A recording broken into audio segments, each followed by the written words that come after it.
خوش آمدید خواتین و حضرات मेरा नाम Olaf Kellerhoff है. Welcome on LightsAsia and our program Art of Photography. We would like to improve your pictures. Whatever you take some ideas from us. And we don't be sophisticated. You don't need the complete professional equipment. All you need is your little camera or even your mobile phone.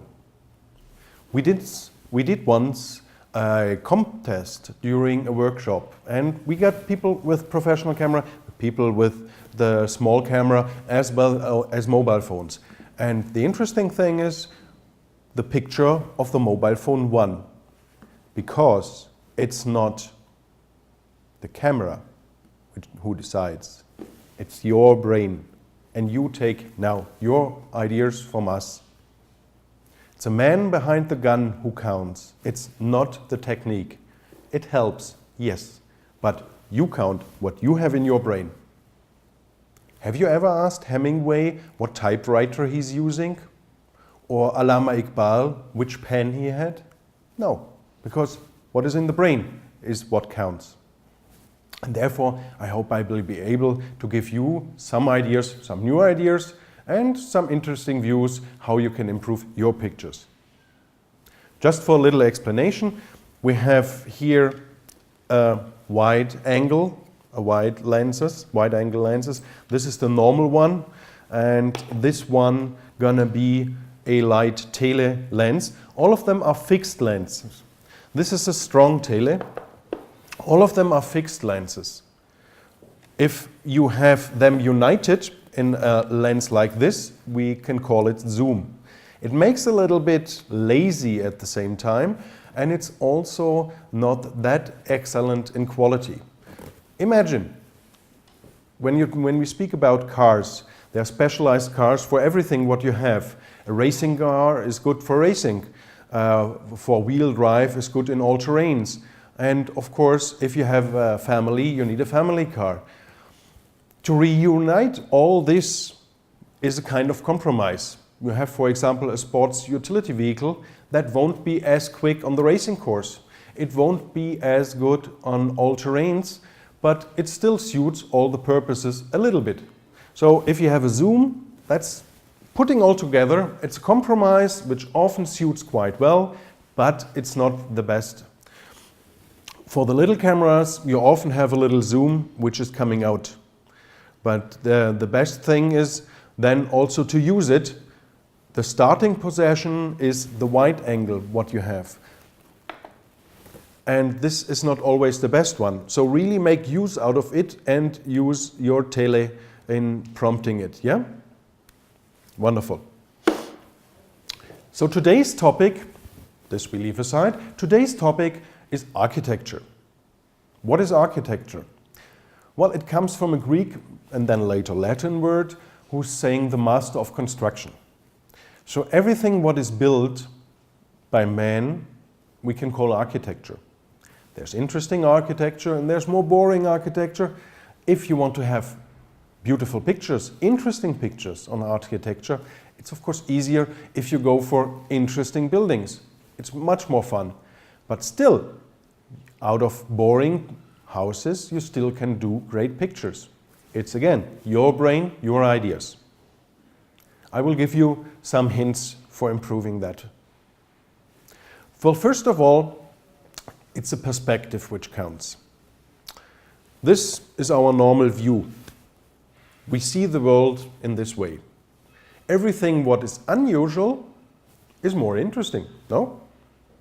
So if you take the warm eyes view, looking up, or the other one, the bird's eyes view, going on a top position, looking down, automatically it's unusual and more interesting.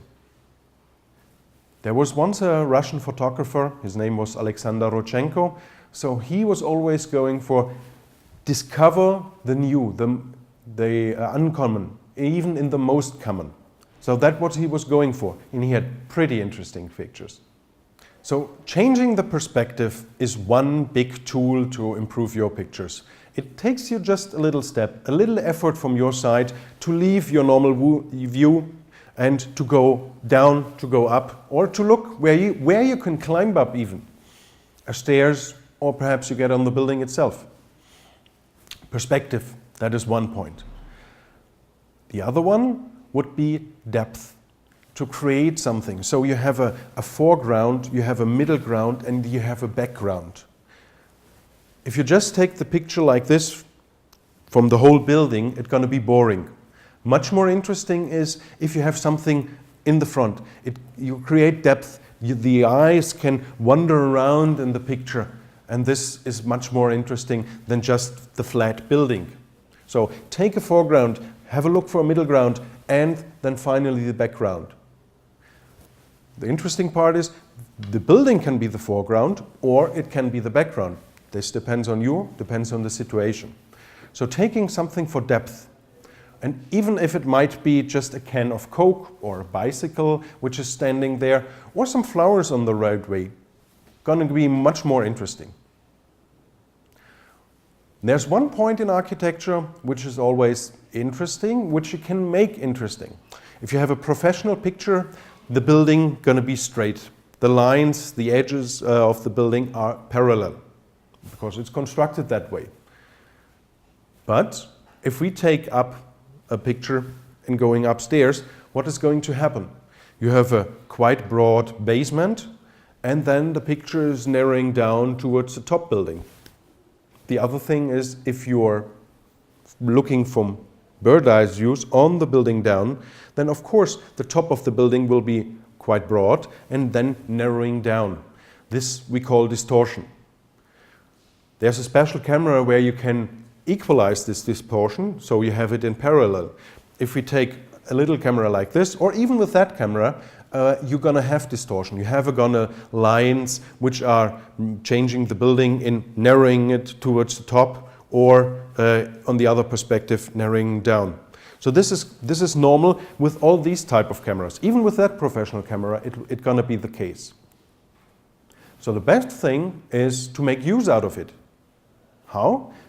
You have the lines of the building. You can take them in diagonal, for example, just for having a very nice, interesting view line on the picture.